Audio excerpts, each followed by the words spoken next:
నమస్తే, నేను మీ Teja. Middle east కంట్రీస్లో జరుగుతున్న ఈ వార్ సీజ్ ఫైర్ అయితే ప్రకటించారు ఇరాన్ అలాగే అమెరికా. అయితే శాంతి చర్చల కోసం 15 రోజుల పాటు పాకిస్తాన్ ఇస్లామాబాద్లో డిస్కషన్స్ అయితే జరుగుతాయి. ఈ నేపథ్యంలో నార్త్ కొరియా అధ్యక్షుడు కిమ్ కొన్ని వ్యాఖ్యలు చేశారు. చర్చలొద్దు, శాంతి చర్చలు అసలు వద్దు, అమెరికా అధ్యక్షుడు డొనాల్డ్ ట్రంప్ని లేపేద్దాం అంటుంది.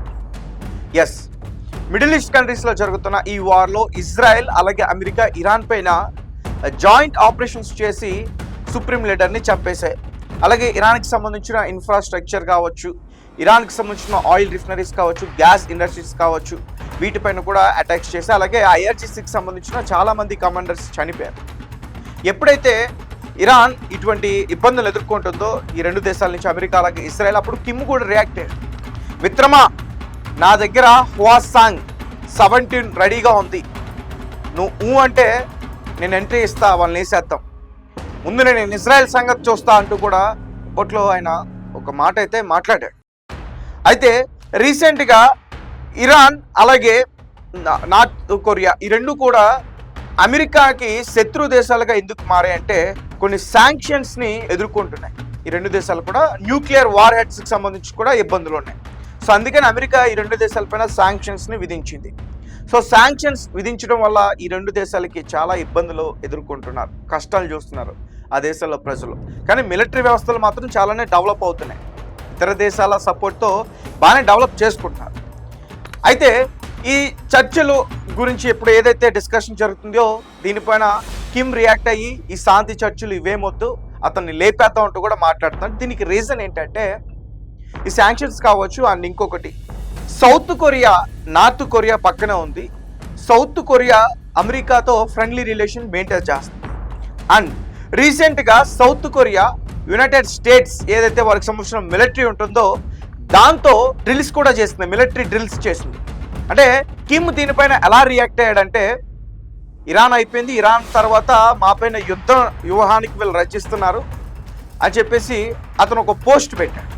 తర్వాత కొన్ని రోజుల తర్వాత హువాసాంగ్ 11 KN-23 అనే ఒక మిసైల్ని సీ ఆఫ్ ది జపాన్ అలాగే సౌత్ కొరియాకి దగ్గరలో ఉన్న ఈస్ట్ సీ అక్కడికి ఆ మిసైల్ని వదిలాడు. బ్లాస్ట్ అయ్యి వెంటనే సౌత్ కొరియా అలాగే జపాన్ అలర్ట్ అయింది.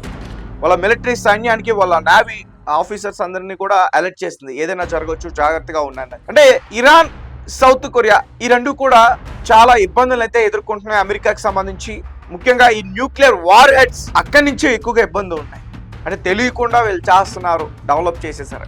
కానీ నార్త్ కొరియా మాత్రం న్యూక్లియర్ వార్ హెడ్స్ని డెవలప్ చేసింది. 2006లో కూడా వాళ్ళు న్యూక్లియర్ ఏదైతే వెపన్ ఉందో దాన్ని టెస్ట్ చేసి ప్రపంచ దేశాలన్నింటినీ కూడా వణికిచ్చింది. ఇంకా దీని గురించి క్లియర్గా ఇన్ఫర్మేషన్ ఇచ్చేందుకు ప్రయత్నిస్తా. డిప్లొమాటిక్గా ఇరాన్కి అయితే నార్త్ కొరియా సపోర్ట్గా ఉంది, కానీ డైరెక్ట్ వార్లోకి అయితే ఎంట్రీ కాలేదు. కానీ గతంలో ఈ మిడిల్ ఈస్ట్ కంట్రీస్లో జరుగుతున్న ఈ వార్లో ఇజ్రాయెల్ పైన మాత్రం కొన్ని మాటలు అయితే ఆయన మాట్లాడారు. ఒకసారి ఈ శాంక్షన్స్కి సంబంధించి ఎటువంటి ఇబ్బందులు ఎదుర్కొంటున్నారు అనే దాని గురించి మనం మాట్లాడదాం. ముఖ్యంగా ఇరాన్ అలాగే నార్త్ కొరియా ట్రేడ్ ఆంక్షలు విధించడం వల్ల ఆయిల్, గ్యాస్ వస్తువులు అమ్మడానికి చాలా ఇబ్బంది. అలాగే ఇతర దేశాలు కూడా వాటిని కొనకుండా US ప్రెజర్ చేస్తుందనే ఆరోపణలు కూడా వీరు చేస్తున్నారు. అలాగే బ్యాంకింగ్ బ్లాక్, అంతర్జాతీయ బ్యాంకింగ్ సిస్టంలో యాక్సెస్ తగ్గుతుంది, డబ్బు ట్రాన్స్ఫర్ చేయడం చాలా కష్టం అవుతుంది. అలాగే కంపెనీలపై నిషేధం, పెద్ద పెద్ద కంపెనీలు టెక్నాలజీ ఆయిల్ ఆ దేశంలో పనిచేయు. నార్త్ కొరియాలో ఇరాన్లో టెక్నాలజీ ఏం పెద్ద డెవలప్ కాలేదు, పనిచేయట్లేదు. అలాగే వ్యక్తులపై కొన్ని ఆంక్షలు, ముఖ్యంగా ఇరాన్లో సుప్రీం లీడర్ని ఎలా అయితే అంతం చేశారో కొన్ని ఆంక్షలు విధించి, తర్వాత ఇంకా ముజ్తబా ఖమేనీని కూడా చంపేస్తాను బెదిరిస్తున్నారు. ఇటు కొరియాలో కూడా రాజు పరిపాలనలాగా ఇక్కడ సాగుతుంది అని ఇక్కడ కూడా అతన్ని లేపేస్తుంటూ కూడా గతం నుంచి కూడా US ప్రకటిస్తుంది. అలాగే ఈ రెండు దేశాలకు మధ్య ట్రాన్స్పోర్టేషన్, ట్రావెల్ ఇవన్నీ కూడా బ్యాన్ అయ్యాయి. సో అంటే దీనివల్ల నష్టాలు ఏంటంటే ఈ దేశాలకి ఆర్థికంగా చాలా వ్యవస్థ దెబ్బతింటుంది, GDP పడిపోతుంది, కరెన్సీ విలువ కూడా చాలా తగ్గుతుంది, అలాగే ఆదాయం కూడా తగ్గిపోతుంది. ఇరాన్ గురించి మాట్లాడితే ప్రత్యేకంగా ఇరాన్కి సంబంధించిన ఆయిల్ ఎగుమతులన్నీ కూడా తగ్గిపోయాయి. అలాగే ఫుడ్ కావచ్చు, మెడిసిన్ కావచ్చు, టెక్నాలజీ ఇవన్నీ కూడా వాళ్ళకి అందుబాటులో ఉండవు. రీసెంట్గా ఇరాన్ ఎదుర్కొన్న పరిస్థితుల వల్ల భారత్ నుంచి కూడా మెడిసిన్ని, ఫుడ్ని మనం వారికి హెల్ప్ చేయడం జరిగింది. అలాగే ధరలు కూడా పెరుగుతాయి. ఇవన్నీ కూడా ప్రజలపైన చాలా ప్రభావం చూపించే ఇది ఉంటుంది. ఉద్యోగాలు తగ్గిపోతే ఉపాధి తగ్గుతుంది, జీవన స్థాయి మొత్తం కూడా పడిపోతుంది. మెడిసిన్స్, ఫుడ్ ఇవన్నీ కూడా సరిగ్గా లేకపోవడం వల్ల ఆహారం, ఆకలి బాధలతో చాలామంది చనిపోయే అవకాశం ఉంటుంది. మొత్తానికైతే టెక్నాలజీ విషయంలో ఈ రెండు దేశాలు చాలా వెనకబడ్డాయని చెప్పొచ్చు. నార్త్ కొరియా అయితే చాలా సంవత్సరాల నుంచి శాంక్షన్స్ అయితే ఉన్నాయి. సో ఆర్థికంగా చాలా వెనకబడి అయితే ఉంది.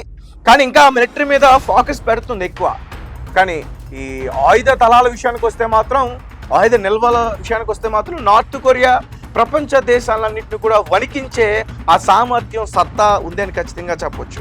సో ఇక ఇరాన్ అయితే మాత్రం ఆయిల్ ఎగుమతులు తగ్గడం వల్ల ఇంకా నష్టం చాలా చూడాలి ఇప్పుడు.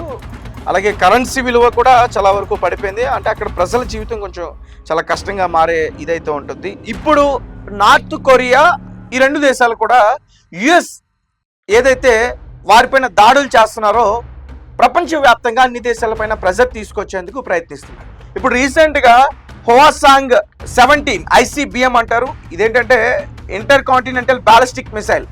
సో ఇది చాలా లాంగ్ రేంజ్ మిసైల్. దీని రేంజ్ వచ్చేసి 15,000 కిలోమీటర్లు. అంటే కొరియా నుంచి యుఎస్ వరకు కూడా అది చేరుకోగలదు. వైట్ హౌస్ పైన అటాక్ చేయగలుగుతుంది.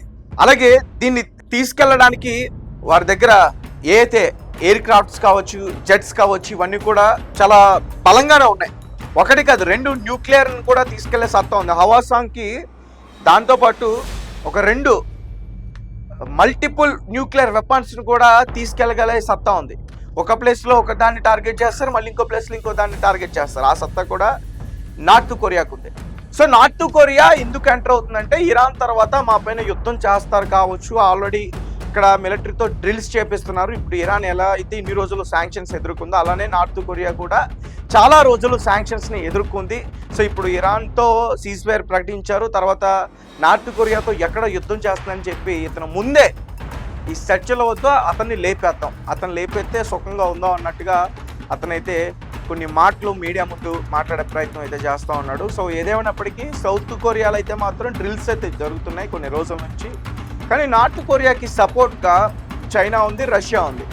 సో చూద్దాం మరి నార్త్ కొరియా కిమ్ ఏదైతే అతను ఒక ప్రకటన చేశాడో దీనిపైన యుఎస్ ఎలా రియాక్ట్ అవుతుందని.